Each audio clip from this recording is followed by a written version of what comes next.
¿Qué me gusta a mí?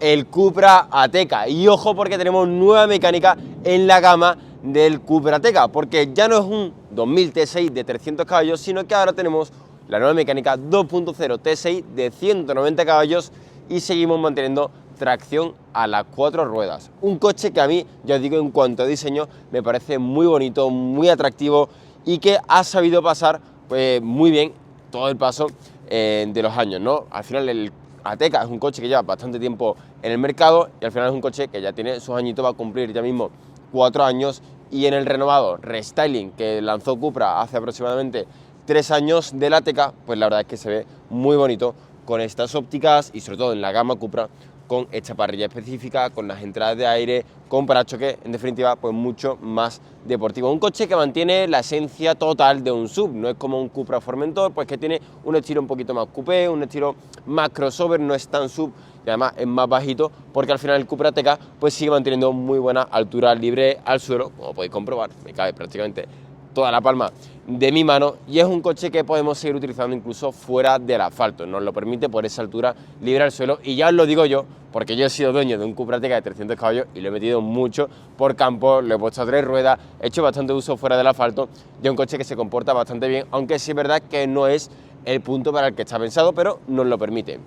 Sí es verdad que en este Cupra Ateca de 190 caballos no tenemos demasiados cambios estéticos frente al de 300 caballos. Como veis, seguimos manteniendo incluso la misma llanta, incluso el mismo neumático de serie, los logos delanteros, el parachoque, retrovisores, prácticamente es igual, y nos tendremos que fijar muy bien para saber si es el 300 o el 190. Hay un punto muy clave que lo vamos a poder diferenciar. En el frontal no lo vamos a poder saber. Si nos fijamos en el lateral, vamos a tener unos discos de freno de menores dimensiones, no son como los del 300, que tenemos opcionalmente también unos Brembo de 4 pistones, pero los de serie, pues la pinza pone Cupra. Sin embargo, en la zona trasera, aquí es donde tenemos el punto pues, con el que podremos saber si es un 190 o 300 caballos. Como veis, seguimos manteniendo el mismo alerón, los logos de Cupra, todo igual, salvo que si nos vamos abajo al difusor, pues ya no tenemos por aquí la doble salida de escape, sino que tenemos pues un difusor con un aspecto un poquito más deportivo, más radical. La verdad es que le sienta bastante bien, pero sí es verdad que yo pues me hubiese decantado quizás por ponerle 2 escapes totalmente reales, que no sean 4, pero por lo menos 2 escapes totalmente reales, porque seguimos teniendo un Cupra y tampoco es que sea un Cupra de 150 caballos, sino que ya tenemos una buena potencia, que son 190 caballos. Luego, acércate, Mario, al interior, porque, como veis, es exactamente igual. Por cierto, tenemos los asientos bucket, bueno, estilo bucket, en piel azul, con las costuras en color cobre, bastante bonito. Y el volante pues es exactamente igual, incluso con los mandos satélites para arrancar el coche o para cambiar entre los diferentes modos de conducción. Y algo bastante curioso es que, como veis, por aquí tenemos el modo Cupra en el botón satélite, pero en el modo de conducción no hay ningún modo Cupra. Está el modo Comfort, el modo Sport y el modo individual, con el que podremos ajustar diferentes apartados, como por ejemplo suspensión, dirección, motor, climatización y otros apartados del vehículo que ya todos los conocemos porque es algo bastante normal en el grupo, dentro del grupo, ¿no? Cuadro de instrumento digital, buena visualización. Sí es verdad que su diseño pues, es un diseño más tradicional, no tenemos un diseño muy innovador. Ya os digo, al final el Ateca lleva bastante tiempo en el mercado, entonces es un estilo muy conservador, pero sí es verdad pues, que tiene buenos acabados, buenos materiales, zonas con mullidos. Es complicado encontrarle algún que otro crujido, aunque sí es verdad que tenemos ligeramente alrededor de la pantalla central, pero no es nada del otro mundo. Y algo que a mí personalmente me gusta mucho, y conforme lo he estado utilizando estos días, digo, es que realmente es un diseño muy conservador, pero que funciona muy bien, son los mandos físicos para el sistema de climatización. Nada táctil, nada de poca botonería, no. Aquí tenemos las ruletitas de toda la vida, asientos calefactados también, en fin, todo integrado en esta zona inferior de la consola central para el sistema de climatización. También tenemos una pantalla para el sistema de infoentretenimiento, que no es que sea tampoco demasiado grande, pero que además pues por lo menos incluye Apple CarPlay incluso de forma inalámbrica, y es un sistema operativo que funciona pues bastante bien. Es sencillo, es intuitivo, aunque sí es verdad que a la hora de arrancar el coche quizás es un pelín lento, pero en el momento que ya lleva un par de minutos el coche arrancado, pues funciona bastante bien. También tenemos equipo de sonido firmado por Beats, que se escucha bastante bien. Y sí, por aquí lo podéis ver. Y por cierto, unos asientos que tienen también reglaje eléctrico con función de memoria. Pero vamos a irnos a una de las zonas que más me gusta del Cupra TK y por lo que para mí es un muy buen daily car, ya no solo por potencia, ya no solo por su puesta a punto, que ahora os hablaré, sino porque, como podéis ver, yo soy una persona muy alta, mido casi 2 metros de alto y mirad todo el espacio disponible para las piernas e incluso para la cabeza, teniendo en cuenta que tenemos el techo solar que siempre perjudica un poco. Unas plazas traseras que son muy confortables para viajar 4 personas, muy espaciosa. Sí es verdad que no tenemos control de temperatura, aunque sí salidas de aireación y 2 tomas de tipo USB-C. Su plaza central quizás sea un poco perjudicada porque tenemos un túnel central bastante voluminoso debido a esa tracción integral, pero bueno, no llega a ser demasiado incómodo la propia banqueta, aunque sí el respaldo, ya que, como podéis ver, pues tenemos reposabrazos integrado.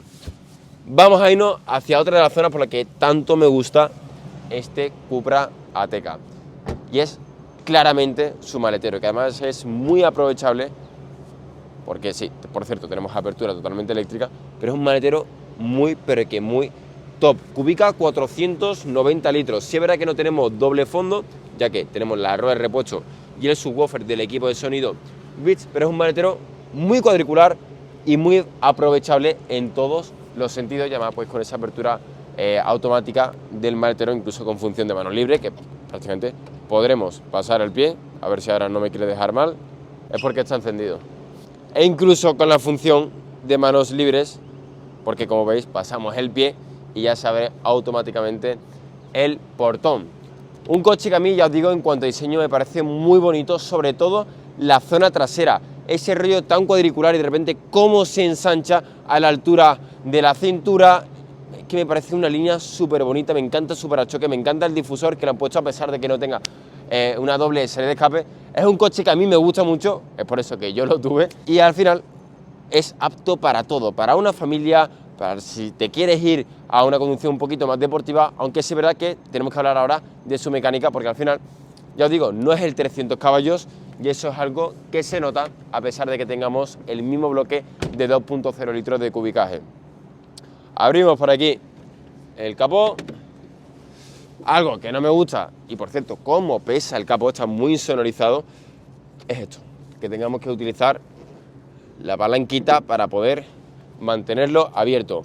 Un bloque 2000 TSI, como veis, está en una posición bastante bajita para mantener el centro de gravedad bien bajo, y es un bloque 2.0 TSI de 190 caballos con 320 Nm de par, y también va acompañado por una caja de cambios automática de 7 relaciones. Un coche que hace el 0 a 100 en 7,2 segundos frente a los 4,9 segundos que tarda el Cupra TK de 300 caballos, y eso es algo que se nota. Se nota en cuanto a potencia, pero no tanto en cuanto a sensación a la hora de conducirlo, porque seguimos teniendo un coche que en cuanto a chasis va muy, pero que muy bien. Su suspensión sigue siendo muy cómoda en el modo de conducción más confort, pero sin embargo si ponemos la suspensión en ese punto más duro, es un coche que te dice qué es lo que está pasando bajo las 4 ruedas, pero que amortigua bien, no es una suspensión firme y seca. Es un coche que te dice lo que hay, pero lo amortigua bien y aún así sientes todo. La verdad es que me parece pues bastante positivo el punto de suspensión que tiene este coche, y ya os digo que como amortigua, sobre todo en los badenes, se nota bastante, gracias también en parte a estas llantas que tiene pues un buen perfil, ¿no? Y eso lo ayuda. Una mecánica que, a ver, sí es verdad que yo personalmente me decantaría por un Cupra Ateca de 300 caballos, pero sí queremos ahorrarnos prácticamente unos 10.000 euros, porque esa es la diferencia de este Cupra Ateca de 190 caballos frente al de 300 caballos, pues sigue siendo una opción muy buena, sobre todo si nos buscamos aquí las máximas prestaciones y queremos un coche gasolina con 190 caballos, que es una potencia más que suficiente, con buen par, con una buena aceleración, te da buenas sensaciones, pero sin irnos a ese punto ya quizás un poquito más picante que tiene el Cupra Ateca de 300 caballos, que ya puede ser incluso para algunas personas demasiado rápido, ¿no? Porque sí es verdad que se nota mucho cuando aceleramos a fondo en el de 300, cómo te pega bastante al asiento, y en este pues te pega, pero es algo más suave, es algo más chill. Un coche que ya os digo, va muy bien, me encanta en cuanto a diseño, me encanta en cuanto a dinámica, su dirección me gusta mucho porque no se nota tan filtrada como si pasa en modelos que hay hoy en día incluso dentro del grupo, y es dentro de lo que cabe pues bastante directa, ¿no? Y algo que también me ha convencido mucho es la frenada, porque tiene un muy buen tacto, a pesar de lo que yo me esperaba. Yo me iba a esperar un tacto del pedal del freno pues más nube, es decir, tendríamos que hundir mucho más el pie para poder llegar a ese punto de frenada, y sin embargo no, pues tenemos muy buen tacto, pisamos un poquito el freno y ya el coche frena con contundencia. Así no tendremos que hundir tanto el pedal izquierdo. Un coche que ahora mismo parte desde los 44.000 euros, y ya os digo que en cuanto a diseño frente también al resto de sus competidores, pues me parece una opción muy interesante, y sobre todo con ese punto picantón, con esa puesta a punto un poquito más picante que le da Cupra a sus modelos. Así que sí, vosotros ¿con cuál os decantaríais? ¿Cupra Ateca de 190 caballos o el Cupra Ateca de 300 caballos? Hay que tener en cuenta esa diferencia de precio de unos 10.000 euros, pero también hay que tener en cuenta la diferencia de potencia. Así que tú, ¿con cuál te quedarías? Te leo por los comentarios, dale un buen like y suscríbete si todavía no lo estás.